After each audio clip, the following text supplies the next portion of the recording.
public buildings, municipalities, and just after, but even if possible, simultaneously. But it's not to the private sector to decide that. It is the reason for which always, everywhere, in a public-private partnership, the public institution decides, draws the framework, and the private sector, as we execute. We consider that in all those aspects, those domains, the public-private partnership has to be very, very clear. The decision has to be in the hands of the public institution, which can be government, which can be a local municipality. And it is the best way for us. What we need is a clear framework. We want to be useful by selling power, or even water in our case sometimes, but in a very clear responsibility. What is the responsibility of the governmental institution, public institution, and what is our responsibility? That has to be absolutely, very clear rules, absolutely clear. Michel, I want to go back to your point. How do you ever break that cycle of subsidies? Because if you can't do it when oil prices are at $100 a barrel, it's a little bit what you sometimes hear in conflicts. I'm weak, how can I compromise? I'm strong, why should I compromise? And you never find that sort of happy mean. You know, do you in your own head or in your government think, well, here's a strategy, you know, we'll do it little by little, or how do you break that? Because it seems to me pretty essential for redeploying those resources in a much more meaningful way for your own society. Well, I think as we saw, trying to do it all in one fell swoop doesn't work, is perhaps not the best way after all. But, you know, this is a chicken and an egg situation. You can try to do it in phases, and that may also not go down very well. But I think what you do, and I think what we've begun to learn, is that you must establish trust and transparency with the polity. And that has been hard to come by, you know, over the last few years. And I think that you have to institute ahead of such programs. Or education not just education. You have to put out there for the polity some of the benefits which should have actually come after the subsidy has been put in place, so that they can begin to believe in you and begin to believe in the commitment and the transparency that you're putting on the table. So if you were going to do urban mass transit schemes, which would have cut down on the rising prices that come immediately after you deregulate, and you were waiting for the funds from the deregulation, then you would have to borrow up front and put that urban mass transit scheme out there. If you were going to do certain infrastructural schemes later, you would have to find the funds and begin them and be seen to do them. And I think that when you put those steps in place, and perhaps if we had done that, we would not have had the sort of resistance that we found ourselves having. So this is what we are now putting in place. I think that it's really a matter of building trust and showing commitment to a nation, that you mean what you say, particularly when there have been years and years of distrust. Interesting.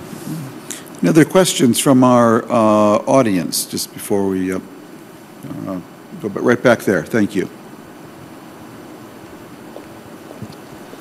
Michael Elliott from the One Campaign, and I'm absolutely thrilled that I think for the first time we're having a main stage plenary on what's going to be a huge issue in the next 10 years. Could I just ask the Norwegian minister, though, to amplify on his remarks a little and ask him whether he thinks the political winds have changed and the leading donor governments and multilateral agencies are about to make tackling energy poverty and bringing life after dark to hundreds of millions as a real priority in the next few years.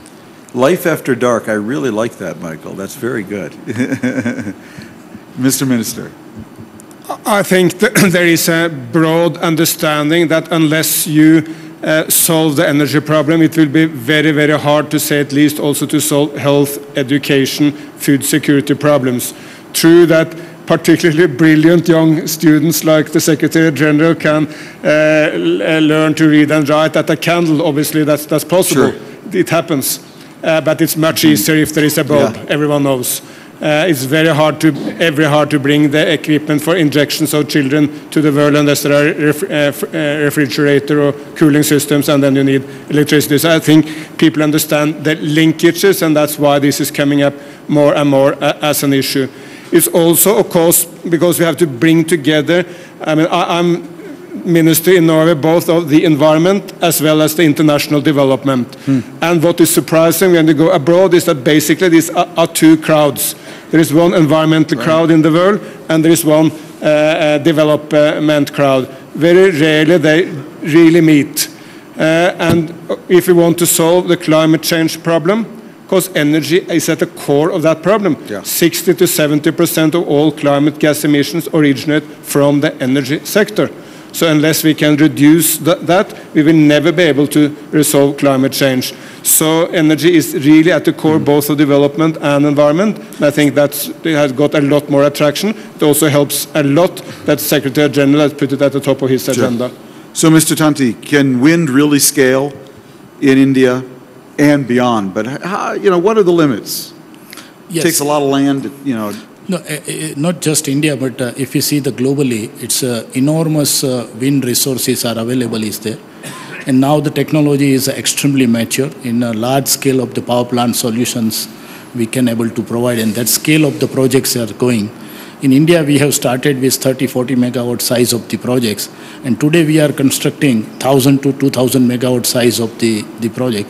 So India has already installed nearly 15,000 megawatt installed base is there, and the potentiality is nearly 100,000 megawatt is there. Today in our grid deficit is nearly 35,000 megawatt is there. So 175 gigawatt is only energy the India is producing. And if you really see the by 2020, India need a 500 gigawatt of new energy. And we doesn't have our own resources. So the topmost priority is going as the energy security can be satisfied large extent through the wind energy.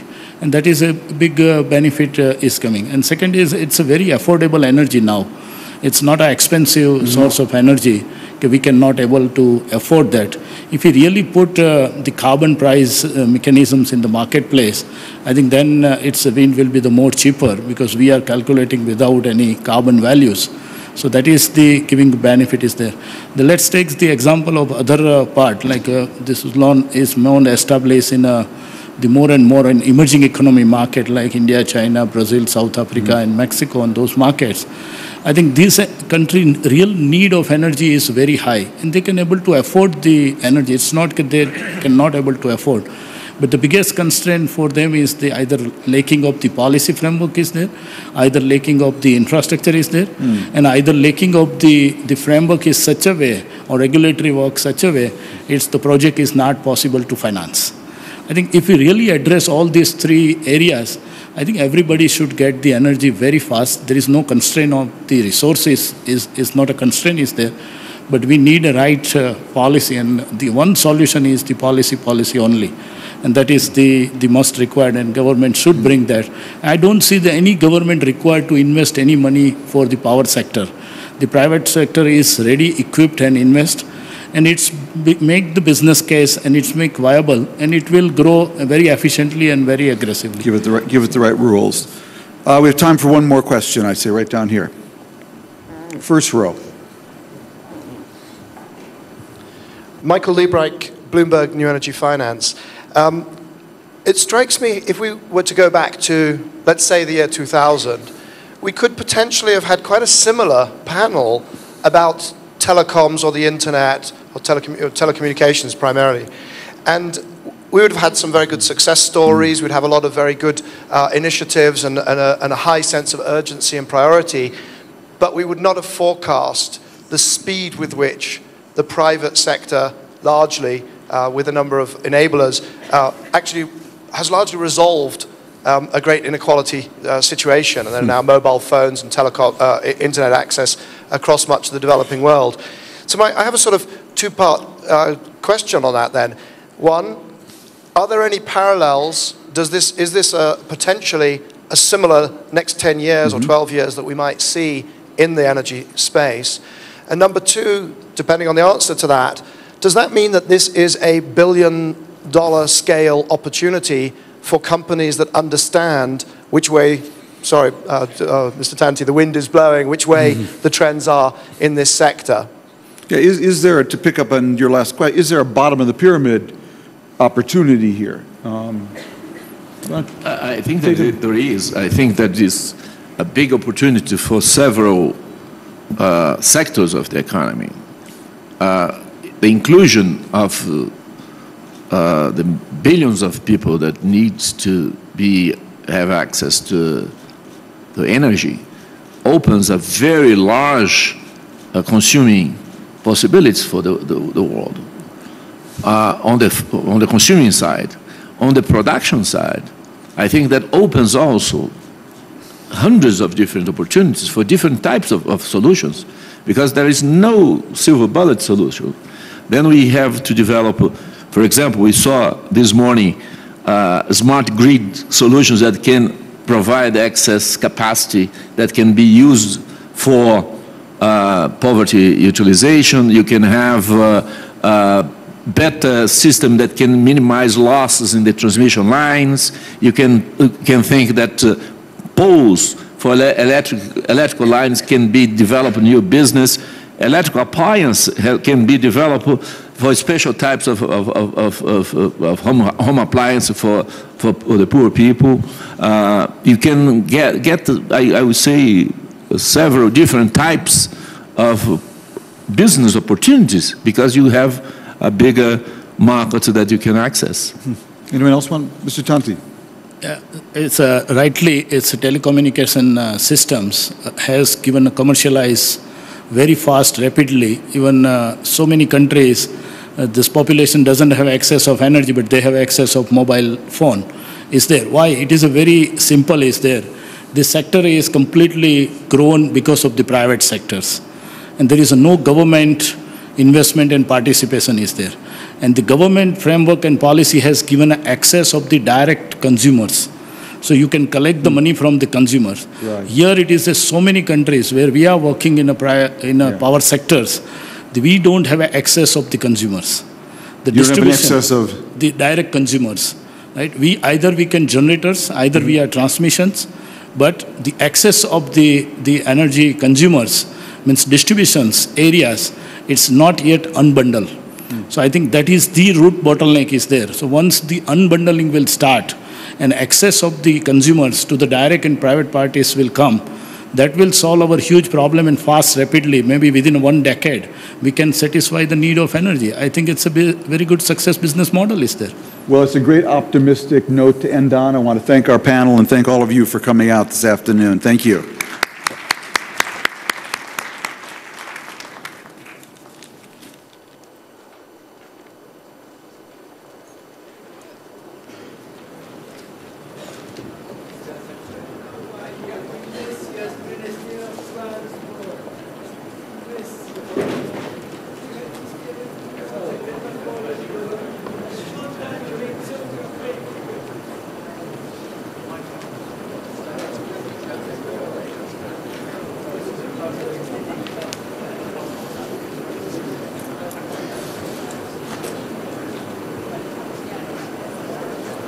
Oh, it is. It is, and it's